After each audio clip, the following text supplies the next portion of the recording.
Well, hello everyone, and welcome to Yorkshire Gamer.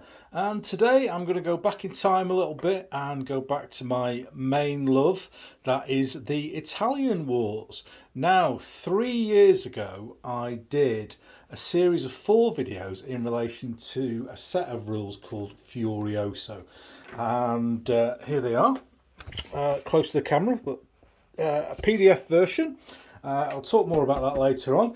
So those 3 videos have now had over 10,000 views. Sorry, those 4 videos have had over 10,000 views. And they were kind of a walk through some of the basic mechanisms of the rules and how I played them and interpreted those rules. So this video is a bit like the old days, if you remember Top Gear, when they used to do cars that we could afford. They would do a review after 20 or 30,000 miles.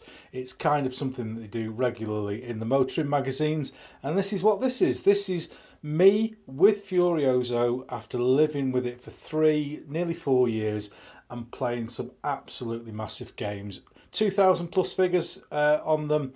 So you can't tell me that this doesn't work as a big game. So this video I'm going to talk about the changes that we've made. I'm not going to go through the individual mechanisms. If you're interested in that and you want to see how melee works, shooting works, initiative, etc., go back to those original 4 videos on timeline. There's a playlist set together for the Italian War, so you'll find them on there. This video is specifically about the changes that I've made to the rules, how I make them work, and a few thoughts on the set themselves. So sit back, enjoy some nice pictures of some figures, and we'll have a chat about Furioso. So first off, I'm just going to have a very brief chat about the rules as they are written. Now, I got a bit of criticism for my original videos because I didn't give any negatives.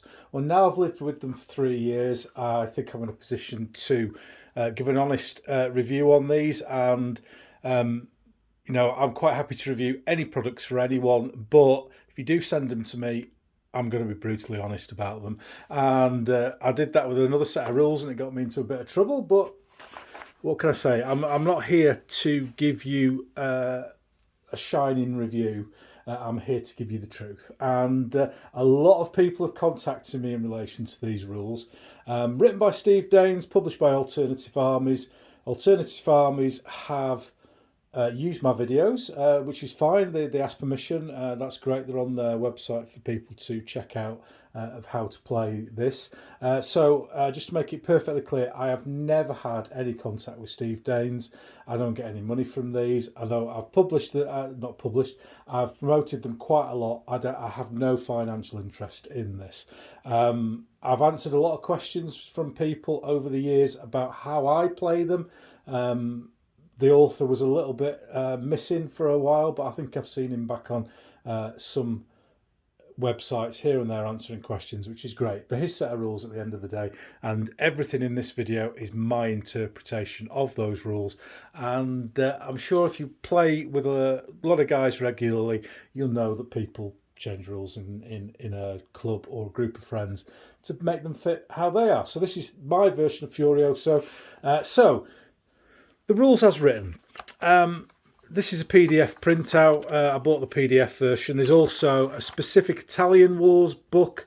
I know my mate Daryl Hindley doesn't like it, but I do. And maybe I'll do a review on that in a later stage. It has a lot of very interesting mercenary units, etc. But enough of that in a later video. So I'm going to talk through my changes. This is based, as you can see here, for the Alternative Armies 15mm range, and they do a lot of their stuff based in single ranks, which I just don't like. So the bases here, I'm going to talk about that in the next section. And the one problem I have with these set of rules is it's like they've been written really well and then stuck in a blender and whizzed up and then stuck back together again, because there's bits of it everywhere, and it really could do with a second edition. these these bits that are really important. They're in sections that you wouldn't think they would be, and it's just a little bit of a pain in the backside. There's a few little bits of obscures here and there that don't quite make sense. Some of it contradicts here and there, but they are a fantastic set of rules waiting to get out there. And I've had a lot of people who've contacted me and say they've given up because they've found too many issues with it, which is a real shame, because inside this printed off PDF is a fantastic set of rules waiting to get out. So fingers crossed they'll do a second edition and bump it up a bit, get some nice photographs in, etc. So I'm going to talk you through my changes and how I like it to look, and it's all about Yorkshire Gamer version of this. So let's have a look at basing first, one of the primary things. Let's talk basing. Now, this is how I base my figures, and if you follow Yorkshire Gamer, or you've followed Yorkshire Gamer for any period of time, you'll know I'm very basing agnostic when it comes to rules. I base figures how I want them to look, to get a visual appeal, which is what I go for in my wargaming. I'm much more about how it looks rather than how it plays. And once I've decided on my basing, then I find a set of rules. And if the two don't meet, it's the rules that change, not the basing. I don't rebase stuff unless it's absolutely necessary. So the rules will tell you what they put their basing in. So by all means, have a look in the rule book. I think they have stuff on 80mm frontages, which is their choice. I use virtually everything on this. In fact, it is everything on this, with a couple of very minor exceptions. And this is a 60x50 base, 3mm MDF. I buy mine from War Bases now, but sadly Tony from ERM has stopped trading, bless him. And so I try and keep everything as much as I can on one base size. It just makes ordering a lot easier. So, you go up to the War Bases stand at wherever, and you just go, can I have 60? Give us 20 quid's worth of 60x50s. And you've got everything you need. So let's have a look at how I do the basing for foot figures first. So here are my foot bases, and all on that 60x50, as we said before. Anything that is shot based. And I haven't gone goth, by the way, with my black nails. I have been airbrushing, and I don't wear gloves because I'm not a big sissy. There we go. Right, so the shot are on 4 figures per base, and that's regardless of whether they're an independent shot unit or a skirmish unit. And in Furioso, it's the number of bases that determines whether it's independent or skirmish. So that's how my shot bases look, with 4 figures on 60x50. A little bit of space between the groups to allow them to operate and reload, etc. So I quite like that. That's the way I want them to look. So there we go with those. And next up we have what I term other infantry. And here we've got a base of Papal Guard, painted in the modern uniform, and a Papal sword and buckler base as well. And anything that doesn't quite fit into shot or pike goes in this category, and they are 6 figures per base on exactly the same 60x50, which just leads us then on to the final base I've got here in my standard basing on the 60x50s again. And of course, as you can tell, this is a base from a pike block, and it is 8 figures per base. I like pikemen. They're supposed to be shoulder to shoulder, tightly packed. I don't like it when the small units and when the miles apart, cavalry would just see that hole and go straight through it. So this is how I like my pike to be based. So a couple of minor exceptions to this, and these are purely down to protecting figures. People, oh well, where'd you measure from?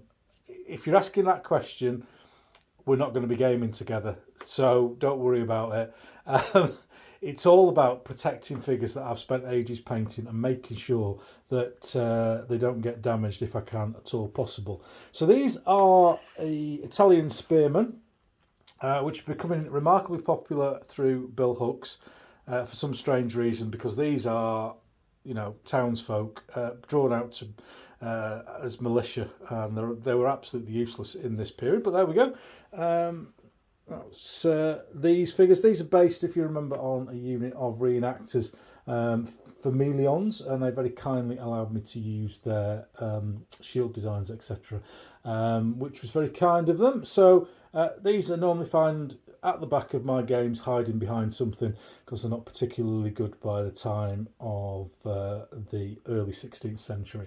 So they've just been extended on 60 by 60 just to give them a little bit of protection. Maybe not quite enough with that, but that's the reasoning behind that. And then finally, I really like the front rank of my pike to be lowered. I think it just looks the business to have the pikes low, 45 degrees, 60 degrees, 90 degrees, going backwards along the block. I just think it brings it to life. So this base is, if we flick it upside down, it's two bases stuck. Cottages. Two bases stuck together, and 60 by 50 and 60 by 60, and it's purely there to protect those pike both from being damaged, and they are steel pike from North Star, so they will go straight into your finger if you use them in any way, shape or form. So that's why that's there. So those are my foot bases, and then cavalry is really straightforward. So here's a base of light Italian horse, kind of your squires, second lot of your lance, and then we've got a unit of heavy cavalry, gendarme, condottieri, familiar ducal, however you want to term them. And these are, again, on 60 by 50 bases, but all I've done is turn it sideways. Whoa, genius. And all my cavalry is based on that. So, finally, we've got command. I say finally because I've forgotten about artillery. So, we've got command bases there, and command bases and command in these rules is pretty important, actually. We didn't use it for a long time, and then we started to use it and loads of things started to click into place. So just let me double check here. We've got standard commanders on an 80mm diameter round base with two figures, and then army commanders on a 100mm round base, three figures to the base. Having bases like this, I just think makes it look the business. Really, really nice. And then finally, for the basing, we have got guns, and this is an old foundry set, which is old but lovely. And all I've done with this is 60mm frontage. I haven't found a gun yet that won't fit on a 60mm frontage, and then depth to fit for the gun. So that's basing. One thing that the rules do lack is a play sheet, and I've produced this one. It's got the changes that we use rather than strictly as the rules are written. But I'm going to put a Dropbox link up for this that you can download it, as well as a small extra unit list as well, which I shall talk about a little bit later on. So I'm going to refer to this play sheet as I go through a few examples of how we have changed the rules ever so slightly. So here's a pretty typical situation that you'll find in the game, and in the rules you're not allowed to penetrate, or if a unit has a higher initiative and it's behind one with a lower initiative, it can't move, which I'm not a particular fan of. I don't think it allows proper battlefield tactics. It doesn't allow lighter cavalry like Stradiates stuff to screen in front of heavier cavalry, or to operate in front of heavy cavalry, and it basically grinds the game down. If you're playing a big game And if you look at some of the scenarios in the Furioso book or the Italian Wars book, they're really small in terms of numbers and figures. And once you start going bigger and bigger, and you've got 3 or 4 waves or lines of heavy cavalry, one behind the other, it just becomes impossible, and everyone gets really, really frustrated because they can't move things. So this is how we've solved it. So in this situation here, the condottieri have rolled higher than the light skirmish cavalry in front, the crossbow armed cavalry. So in the rules, they couldn't go forward, but what we allow people to do is to swap dice. So the 3 will go to the back, and the 5 will go to the front, and the penalty for that is losing 1 from the front dice. Okay, so our sequence of events then for initiative is that we would roll the dice. We would then modify the dice for the unit characteristics, which are shown in the rules. So it would be -1 for both of them. So that would be, we're down to 3 and 2. You would then be allowed to swap the dice if at all possible. So we're going to do that because that's higher than that one. So no, we're all right there, aren't we? Sorry. So the 3 goes first, then the 2.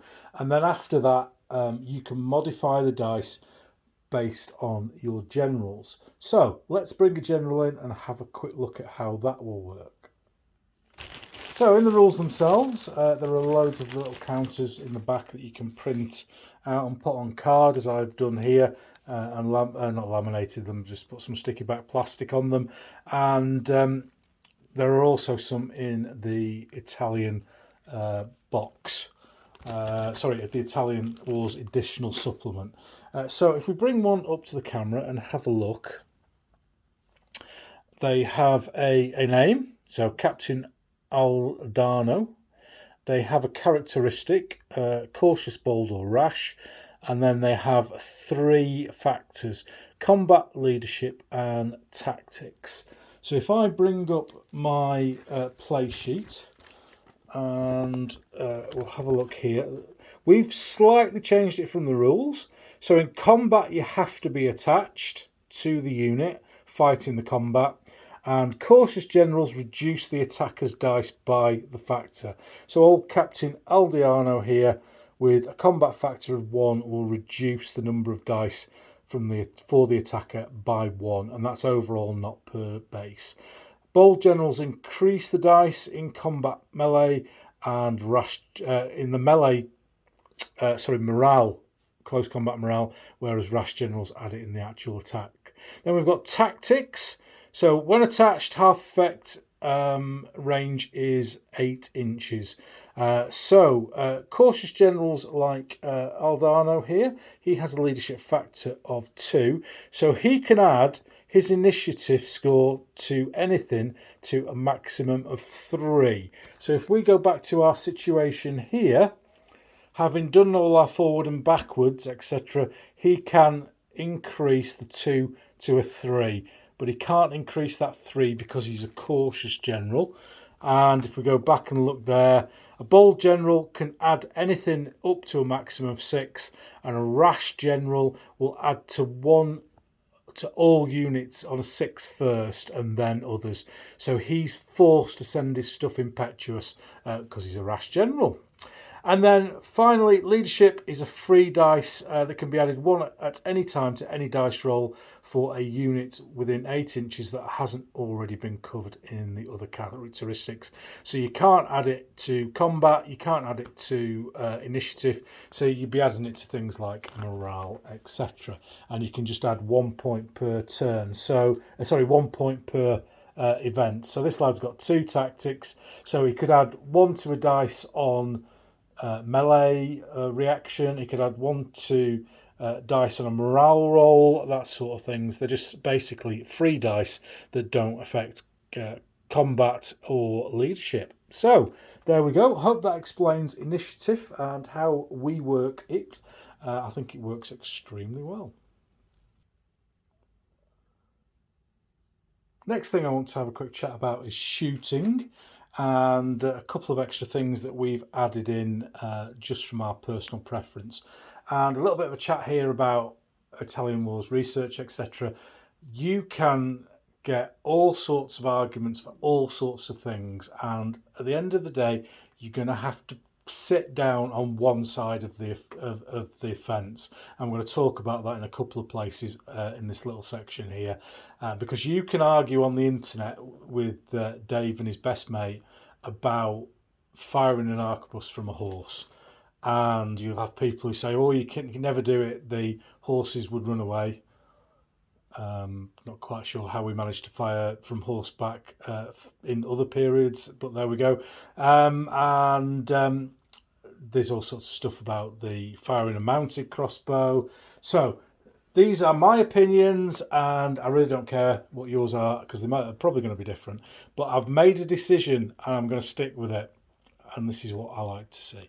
So I have added in to the rules a mounted bow as well as a bow, slightly smaller range, the slightly smaller weapons, and as you can see, they are primarily in this unit of Stradiots here, Stradiots with bow, and there are no restrictions with Stradiots with bow. They effectively fire as if they are a foot unit. So don't worry about those, they act as they normally do in the rules. So let's bring the next bone of contention, or unit as we prefer to call it, and these are mounted crossbow.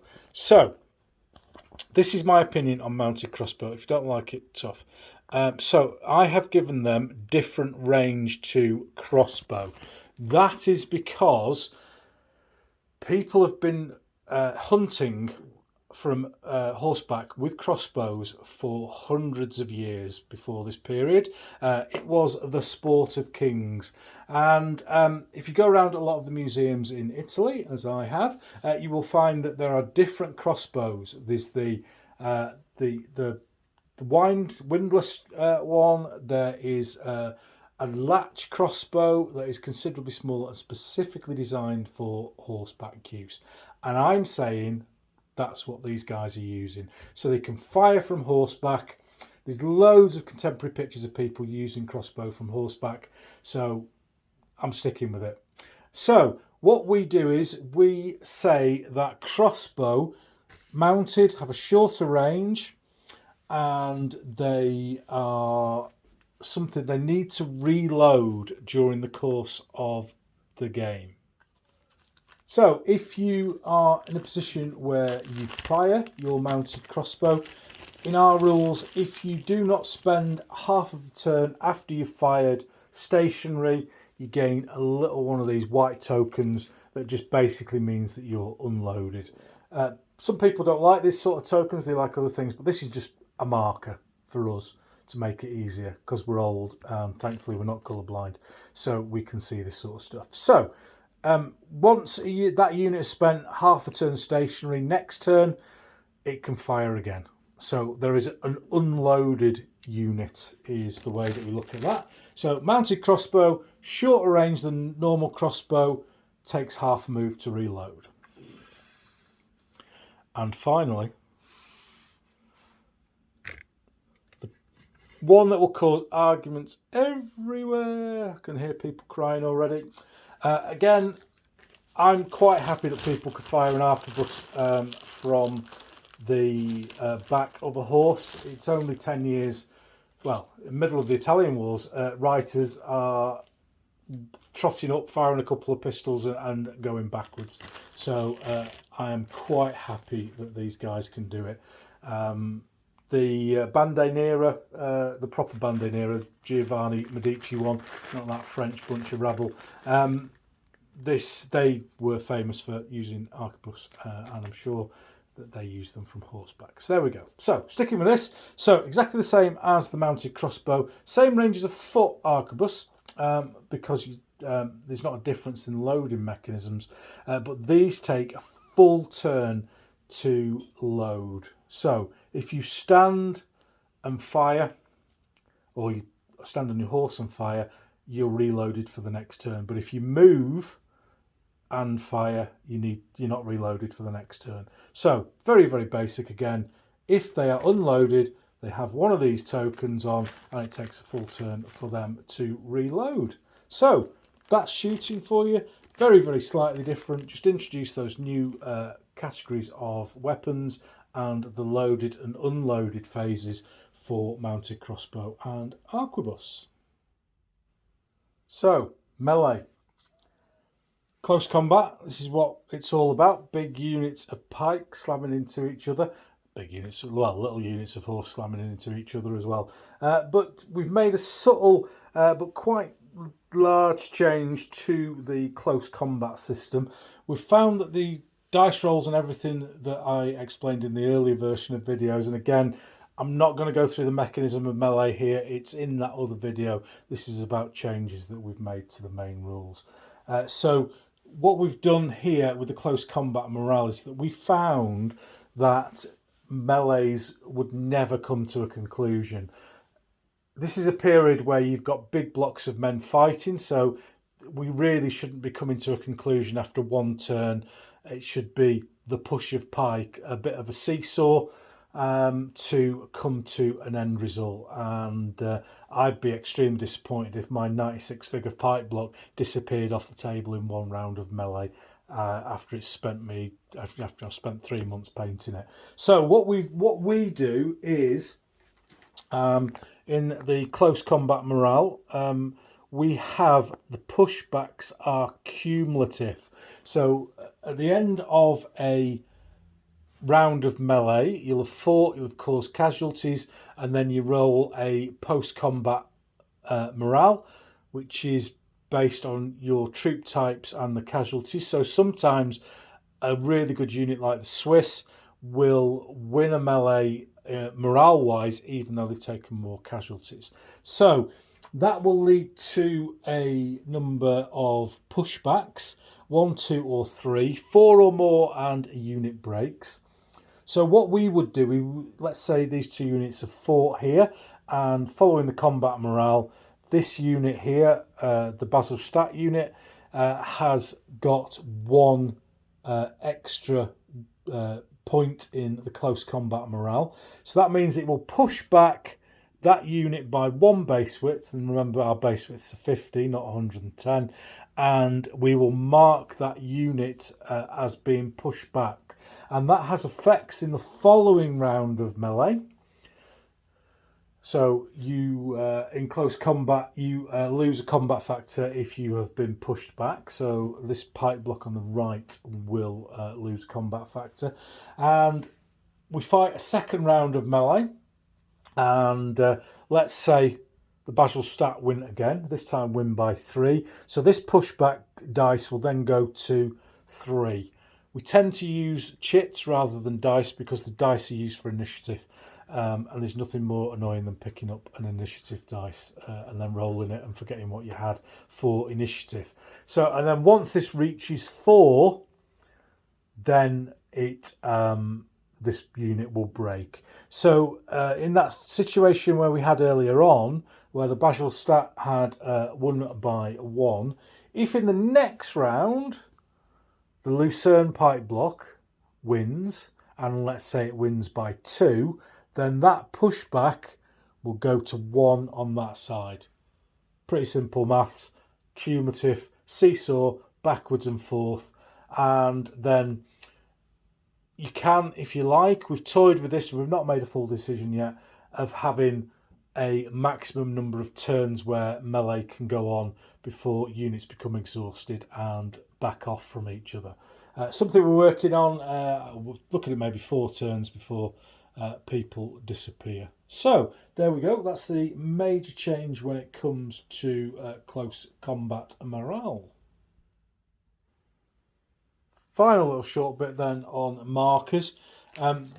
Furioso does need a lot of just little reminders of what things units are, little markers. Right, years ago we used to write things down on paper, but now I think people prefer to have markers on the table. And I use these, you can buy tiddlywinks, You can buy them off eBay for next to nothing in loads of different colours. So that's what I use for this. And then on this little fast play sheet here, I've got a token guide. So for disorganised, I use yellow, fatigued blue, unloaded white, evaded green, casualty black, and pushback orange. They're just personal choices, and it just helps us to keep a record on the table, a visual record that everyone can see, rather than writing things down on paper. So there we go. I'm going to make this, as I say, I'm going to make this available. And I think, as I said at the start of the video, the Furioso are a really, really good set of rules. They just need bringing together in an easier to read format with a fast play sheet. Love a second edition with lots of colour photographs in, but that's up to the author at the end of the day. So I'm quite happy to answer questions if you have any on the rules. But I would always say to everyone, don't become a slave to the rules. And if you come up against something that doesn't work for you, you're enjoying the rest of the set of the rules, then just change it. Just change it. Don't worry your head about everything not being absolutely perfect. Because trust me, after 40 plus years in this hobby, it won't be. And you need to develop your gaming style for what you want to do. So I hope you've enjoyed that video. I hope it's cleared up some little pointers. And again, if you've got any questions, put them in the comments, and I can always do a follow-up video, or I can answer your question in those comments. I'm toying with the idea of doing short little 5-10 minute videos on unit types. So if you're interested in that, again, leave a comment, and I'll happily do them. So thanks very much for watching, Yorkshire Gamer. I hope this has been informative for Furioso players or potential Furioso players, and I look forward to hearing from you. Until next time, see you.